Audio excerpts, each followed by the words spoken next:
As radical in their political views as they were in their art, these artists created irregular shaped canvases structured with flat planes of colour and pure geometric forms, insisting on invention rather than abstraction from nature. Working under a collective ethos that echoed their Marxist ideals, they sought to produce a geometric art that could contribute to social transformation. Fusing revolutionary politics with a radically new take on European constructivist traditions, the Argentine avant-garde artists were invariably marginalized in their native country. On the contrary, the Brazilian concrete artists, who emerged in the early 1950s, enjoyed the support of a government eager to cast the country and its cultural production in a modern light. Architecture, painting, poetry, at this time in Brazil, it's all sort of together, it's all part of the same thing. Artists in Sao Paulo had great hope in reason, rationality, and scientific progress, and aimed to create an art that could intellectually elevate the masses. Many Sao Paulo artists also worked as architects, engineers, industrial and graphic designers, creating works that were clear, precise, and indebted to Gestalt theory. Within these nice sweeping spirals, we have this jagged structure, and really mathematics is about placing structure within a system. One of these jagged pieces is a rotation of the other. So we get into the mathematics of rotation, which could involve matrices and iterated function systems, and the idea of naming points on a structure and then moving it with some type of reflection, rotation, or with a matrix through a function. There's all kinds of interesting meshing of mathematics going on here. Here's that logarithmic spiral that comes out of Fibonacci, comes out of golden mean. Could it be that we just have to think that way? Maybe whether you're a mathematician or an artist, you think that way because if we're built that way, maybe that's how our thoughts come out. Maybe that's how the chemical reactions go on, such that we have to think the way we're built, which is a fractal situation. Is any of this really creative, or is it just inherent and we discover it? It has to come out, whether we like it or not. And maybe the greatest artists are the ones that can do the discovery and not necessarily create.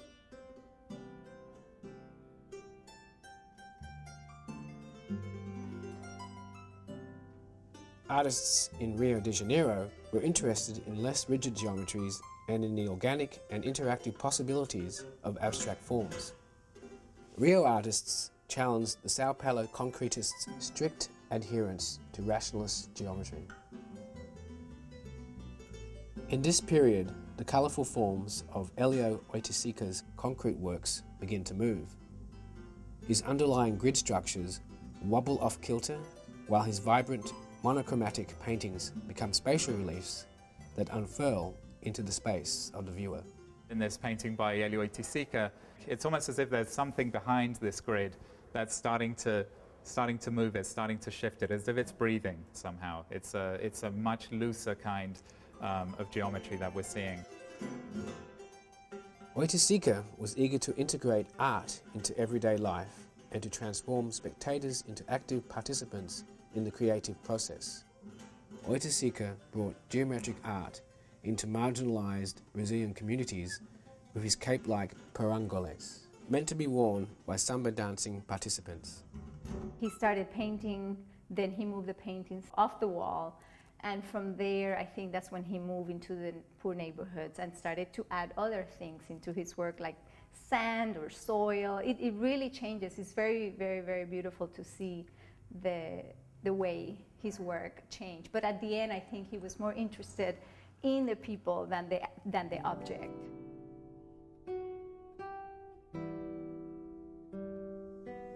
Beginning in the mid-1950s, Venezuelan kinetic artists also proposed innovative strategies for engaging viewers in participatory experiences, creating abstract works that incorporate actual and implied movement. These artists investigated serial repetition as a means of dynamizing the pictorial field, the properties of colour, and the dynamics of perception. Carlos Cruz Diez was most concerned with the psychological and the phenomenological impact of colour on viewers. He turned his investigations of colour theory and perception into a radical chromatic kineticism, with works that produce an ever-changing array of internal geometries and colours as spectators moved in front of them. While Cruz Diaz spurred spectators to walk past his faceted mural constructions to activate their shifting colours, Otero focused on virtual movement created in viewers' minds rather than on the surface of his paintings. As the eye scans their slick surfaces, the coloured bands appear to flicker, advancing before and receding behind grids that seem barely able to contain them. Otero described his subject as, quote, nothing, except for the act of painting itself. Otero reinforced the materiality of the surface, creating a system in which color becomes line, the edges of the paint become drawing, and the internal structure conveys a painterly order. Soto began investigating experiential properties of physical and virtual movement with a synthesis of 2- and 3-dimensional formats. Early experiments with optics prompted forays into relief-like kinetic works in which optical vibrations were created by wooden sticks suspended against notched or painted backgrounds. These vibration works offered participants new perceptual and corporeal experiences, transforming them into integral living components of the work.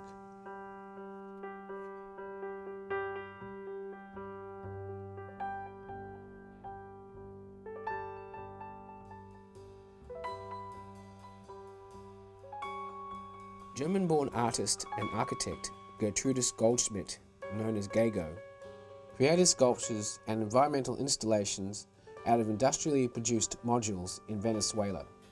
Her works involved a transparency of process as well as a form absent from the three kineticists' projects.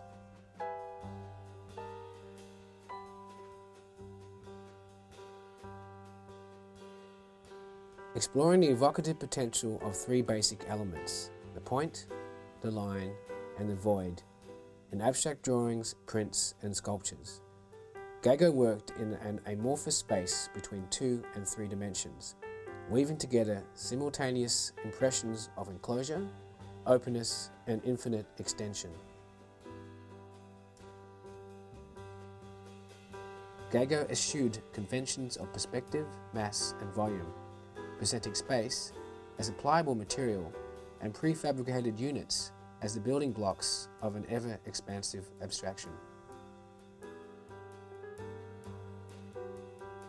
So where we really come in this exhibition is to the kind of triumph of that integration of art into life, which is something that all of the artists in the exhibition have really been trying to do, and it's a very old avant-garde sort of aspiration, which was to to have an art that would live in the world outside the confines of the art institution as we understand it. This is an art that is immersive in the sense that it asks the person to really go into the piece, to really be part of it, to interact with it, to revisit it every time that they see it. And the great sort of culminating expression of that would be, for example, the large penetrable sculptures by Soto, where you literally walk into and through the piece and through the geometric form. And I think that's a moment that really crowns this desire for an art that would be hopeful, forward-looking, and transformative.